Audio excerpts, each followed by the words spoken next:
Você já ouviu falar de Exergames ou game terapia? O termo ele foi criado para descrever aqueles exercícios que são realizados através de jogos. Mas daí fica a pergunta, será que esses videogames realmente ajudam na reabilitação do paciente neurológico? Como que eu devo usar? Será que tem evidência científica? É sobre isso que nós vamos falar hoje aqui nesse vídeo. Mas se você ainda não é inscrito no canal, eu te peço, se inscreve embaixo com o sininho, isso ajuda muito na continuação aqui do nosso trabalho. Mas sem mais demoras, vamos estudar neuro!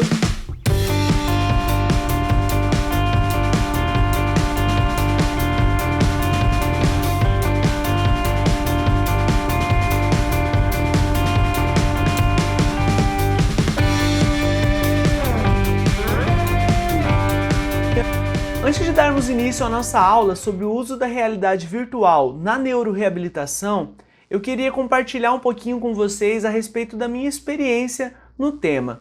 Eu confesso que antes de conhecer realmente a realidade virtual eu tinha um certo preconceito, eu achava que era gastar tempo da terapia, né, colocar o paciente para jogar videogame, enfim. Mas depois quando eu entrei na residência, a minha monografia acabou sendo nessa área de realidade virtual. E daí eu comecei a estudar um pouco mais, ver os resultados e eu descobri o quê? Que além de ser um excelente recurso que conta aí com diversos estímulos sensoriais, é extremamente adaptável, então para o paciente mais grave eu consigo adaptar em postura sentado, por exemplo, para o paciente mais leve eu consigo colocar posturas mais desafiadoras, colocar uma espuma, associar com outros componentes ao mesmo tempo. E o que é o mais importante? Hoje em dia é provado na literatura que tem efeitos, ou seja, o uso da realidade virtual é eficaz na neuroreabilitação. E é isso que eu espero com essa aula te convencer, na verdade te mostrar para que você conheça um pouquinho mais o que as evidências falam a respeito desses recursos. Vamos então começar falando sobre a parte mais teórica, o que é a realidade virtual. Por definição, é uma forma avançada de interface homem-computador, ou seja, através da realidade virtual existe uma interação entre a pessoa e o videogame e a interface, que permite essa interação e a pessoa se torna imersa, ou seja, ela sente que ela consegue, através do movimento dela, controlar aquele personagem que está na tela. Ou ela sente que ela está interagindo mais diretamente, como se ela fizesse parte daquele ambiente virtual. E isso é muito interessante porque quando nós trabalhamos na neuroreabilitação, o controle motor em si, ele envolve diversos aspectos, desde um aspecto sensorial, então a realidade virtual, a partir do momento que a pessoa ela está imersa nesse ambiente, ela tem diversos feedbacks, ela tem diversos estímulos visuais, auditivos, até proprioceptivos, que nós vamos falar daqui a pouco.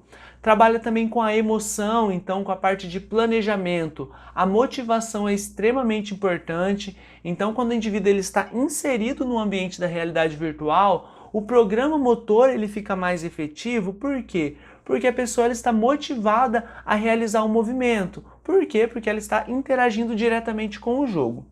Nesse artigo ele fala um pouquinho sobre os sistemas. Lembram que na aula de avaliação eu expliquei que o paciente neurológico ele é mais complexo de se tratar, por quê? Porque existem diversos sistemas que estão envolvidos na patologia dele. E quando nós pensamos na reabilitação, nós temos que pensar em quais sistemas eu quero estimular. E na realidade virtual, os dois sistemas que são mais estimulados são o visual e o auditivo. Porém, outros estímulos também são enviados, como tato, propriocepção, informação vestibular, entre outros. E tudo isso é importante para quê? Estimular as habilidades e os conhecimentos intuitivos desse paciente.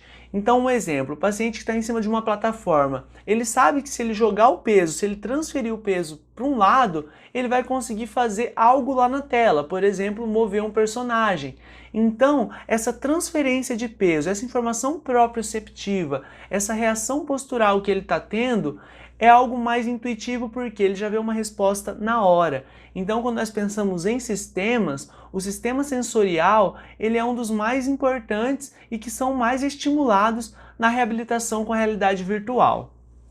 Outro aspecto muito importante é que a realidade virtual ela trabalha com a dupla tarefa, ou seja, a habilidade de realizar duas coisas ao mesmo tempo. Então a pessoa está lá em cima da plataforma, fazendo os exercícios, os movimentos, mas ao mesmo tempo ela está com a atenção, com a parte cognitiva voltada para o jogo. Isso é muito importante, porque na maioria das nossas AVDs, nós usamos dupla tarefa. Desde caminhar falando no celular, quando você dirige ouvindo uma música, tudo isso é dupla tarefa. Quando você está lavando uma louça, conversando com alguém, e pessoas que têm déficits neurológicos têm muita dificuldade em dupla tarefa, porque a atenção normalmente está voltada inteiramente para o ato motor. E o treino da dupla tarefa é importante por quê? Porque traz uma maior independência nas atividades de vida diária, em comparação com aquele treino que é baseado apenas em estímulos motores, ou seja, parte da eficácia da realidade virtual está exatamente nesse componente de dupla tarefa que ele utiliza. Só para nós entendermos um pouquinho, existem diversas classificações de realidade virtual, diversos sistemas diferentes. Eles se diferenciam como? Pelos níveis de imersão e interação com o usuário. Então nós temos a realidade virtual de simulação, que é aquela na qual a pessoa tem a impressão que ela está manipulando o ambiente tridimensional. Como por exemplo aqui, a pessoa está em cima da plataforma e conforme ela se move, ela consegue mover o personagem aqui, no caso no rio. Tá bom? Da mesma forma como aqui na Kinect Terapia, em que a pessoa faz um movimento e ela controla o personagem ali na tela. Esse tipo de realidade virtual é conhecido também como realidade virtual não imersiva ou de simulação. Já a realidade virtual de projeção é aquela na qual o indivíduo está fora do mundo virtual, mas ele interage com alguns elementos gráficos. Um dos maiores exemplos é o Pokémon GO, no qual, por exemplo, a gente usa a tela do celular e os elementos virtuais aparecem no ambiente real, como por exemplo aqui o Pokémon. E nós temos esse outro exemplo aqui, por exemplo, que é um software gratuito que a gente utiliza na reabilitação também, através do site Webcam Mania, em que o indivíduo faz um movimento e os gráficos vão aparecendo na tela. E ele vai interagindo com esses gráficos virtuais, mas o ambiente é o ambiente real dele, porque ele está se vendo. Então, diferente da realidade virtual de simulação, que ele controla um personagem, aqui o ambiente é o ambiente real, só que os elementos gráficos aparecem aqui depois. E a realidade virtual aumentada é a mais imersiva de todas, né? Porque leva a uma imersão completa do usuário. Nós podemos citar, por exemplo, os óculos de realidade virtual, no qual o indivíduo sente que ele está dentro do ambiente virtual completamente. Entre os principais recursos que a gente conhece, que tem mais evidência hoje em dia, destacam-se o uso do Kinect, da Wii Terapia e também alguns softwares de realidade aumentada. Eu vou acabar falando um pouquinho mais de Wii Terapia, porque é o que tem mais base hoje na literatura, é mais fácil da gente controlar os estudos e, na minha opinião, ele é mais seguro. Por quê? Vocês conseguem observar aqui que o paciente está em cima da plataforma, mas o terapeuta consegue apoiar o paciente? Então, se o paciente se desequilibrar, o terapeuta já está ali. Eu posso colocar o paciente com o andador, numa barra paralela, eu posso colocar essa plataforma, o paciente sentado em cima dela, então é mais seguro e é mais fácil de controlar. Coisa que não acontece tanto, por exemplo, com o uso do Kinect, porque o Kinect, se o terapeuta entra aqui, o videogame ele identifica como duas pessoas diferentes. Então fica difícil você controlar o terapeuta, porque você vira um avatar também, você acaba influenciando diretamente na experiência do paciente. Então é por isso que particularmente eu gosto mais do Wii, e também porque tem mais evidência. Então o Nintendo Wii ele tem uma diferença dos outros videogames, que é qual? Os controles eles têm sensores de movimento, então a partir do momento que eu faço um movimento de membro superior segurando o controle, tem um acelerômetro aqui dentro que identifica esse movimento. E um outro recurso muito legal do Nintendo Wii é a Balance Board, né? Essa plataforma de equilíbrio aqui, no qual o paciente fica em cima dela e conforme ele realiza os movimentos, a balança consegue captar esses movimentos e converter num sinal digital. Então é o que a gente chama de biofeedback, né? O paciente ele faz um movimento e ele tem um retorno na hora lá na tela, porque ele fez o movimento e ele viu que o personagem se mexeu. Isso é muito legal no planejamento motor também. E um termo que talvez vocês já devem ter ouvido é o Wii Terapia, que nada mais são do que os exercícios baseados em jogos do Nintendo Wii. E desde já eu queria falar que a realidade virtual, especialmente o uso do Wii, é um adjuvante ao tratamento convencional. Ele não veio para substituir o tratamento convencional, muito pelo contrário, é mais um recurso no qual a gente consegue utilizar desde que esteja bem indicado. Tá? A realidade virtual ela não é para todos os pacientes, tem que ser muito bem avaliado e muito bem indicado. E quais são os objetivos que são descritos na literatura?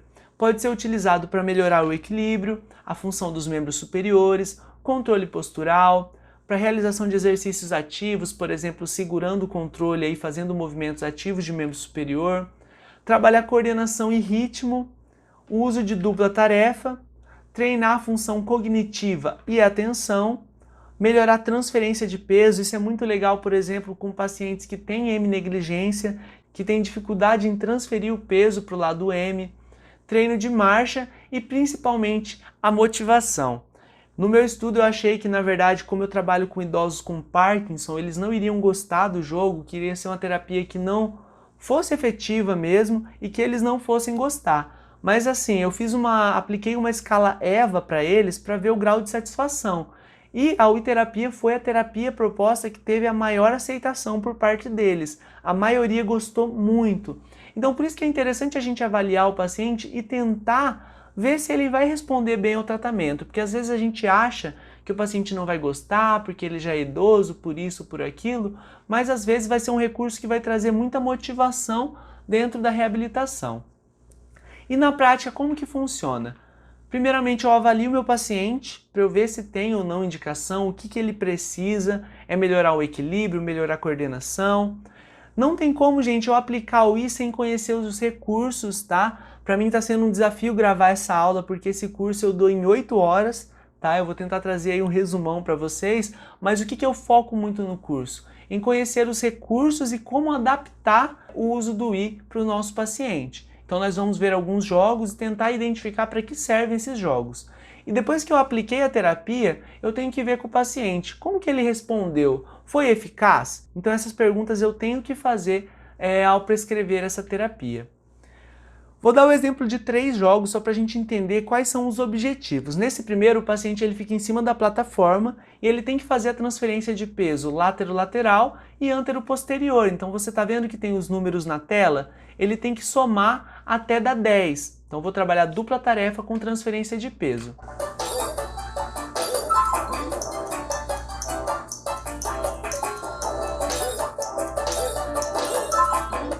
Então perceba como que é rico em estímulo auditivo, conforme o paciente ele acerta, brilha aqui o número na tela, tem um estímulo sonoro, ele precisa ter atenção, então a parte cognitiva ela é muito exigida, por exemplo, nesse jogo. Já nesse outro jogo aqui, o paciente ele tem que fazer transferência de peso para controlar o pinguim.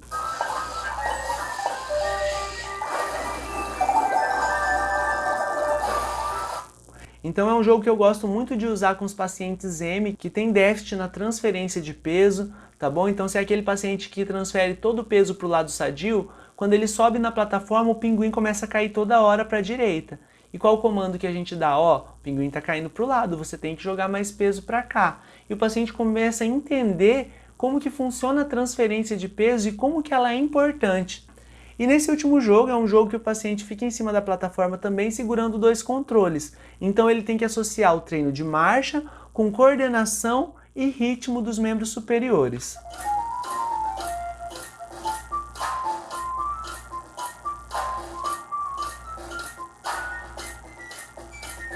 Então é um dos jogos que eu mais gosto de utilizar, por exemplo, com pacientes com doença de Parkinson. Por quê? Devido à bradicinesia, normalmente o movimento é lento e nesse jogo o movimento ele precisa ser rápido, senão o paciente ele não ganha ponto. E a partir do momento que ele consegue acertar a esfera aqui, o controle até vibra, então ele tem um feedback que ele fez o movimento adequado, além de todos os estímulos sonoros aí. Lógico, né, gente? Existem diversos jogos, eu só trouxe esses 3 para conhecimento só, mas então se você vai utilizar o Wii, eu te recomendo a usar ele antes, tá bom? Conhecer todos os jogos para você saber qual vai ser mais aplicável ao seu paciente. E depois que eu aplico, eu tenho que ver se foi efetivo. Então essa terapia alcançou os objetivos propostos? O paciente realizou com muita compensação? Respondeu bem ao jogo ou não? Às vezes é aquele paciente que não gosta mesmo, que você coloca, ele não tem a motivação e não respondeu bem ao jogo. Será que eu preciso preparar melhor esse paciente? Às vezes um paciente que fica com o pé equino, que na hora que ele sobe na plataforma, o peso é todo deslocado para frente, ele não vai conseguir fazer o jogo ainda. Talvez eu tenha que preparar ele melhor. A questão de risco e segurança. Essa terapia forneceu algum risco para o meu paciente ou não? E muito cuidado, especialmente para quem trabalha com pediatria, pois causa dependência. Então é aquela criança que vai para a terapia e só vai querer fazer a uiterapia, não vai querer saber mais de alongamento, exercício de força, jamais. Então por isso que é importante eu saber prescrever na hora certa e também é aquela famosa barganha, né? Então, se o paciente faz a terapia adequada, depois eu levo ele para o I. Então na pediatria isso funciona bem. Dos outros dispositivos, eu só vou citar mais brevemente. Então, o Kinect é o segundo aparelho mais utilizado na literatura, porque ele tem o sensor de movimento aqui do Xbox, que se chama Kinect, na verdade, que tem uma análise de movimento mais precisa. Porém, vale lembrar que os jogos não são focados em exercícios. Diferente do Nintendo Wii, que tem jogos de exercício mesmo, o Kinect não, ele foi feito pensando em entretenimento. Isso dificulta um pouquinho quando a gente fala de protocolos de tratamento.